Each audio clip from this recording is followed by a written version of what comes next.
Okay, at this stage I'll assume that you've developed the composite cam angle map for both the high cam and the low cam and have dynoed each.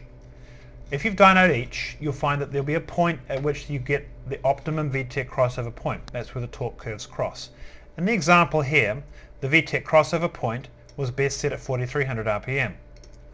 So, the lower boundary of the VTEC needs to be set at 4300 RPM.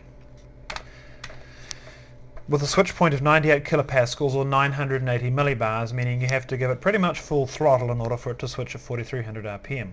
I recommend setting the upper boundary of the VTEC window pretty close to stock, 5800 RPM, and being fairly easy to switch in as you go higher in the rev range.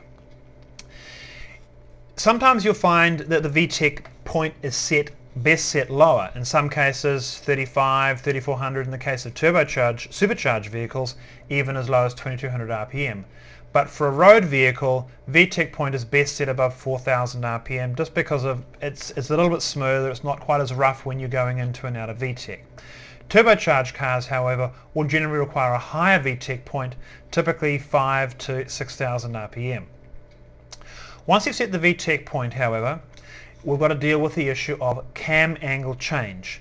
Let's just discuss what this means. The VTEC changeover point is 4300 RPM, and on the low cam that means the cam angle is going to be around about 35 degrees when it switches. But when it switches to the high cam, the cam angle it needs immediately when it switches to the high cam is going to be 50 degrees.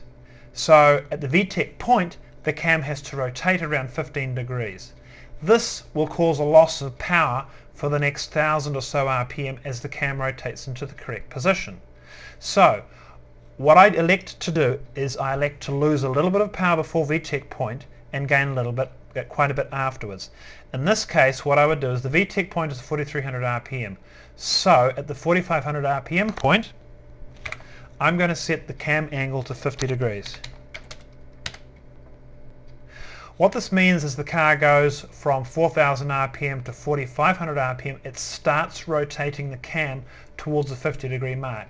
That way, at the VTEC switch point, it will be close to, if not at 50 degrees, ready for producing maximum power on the high cam.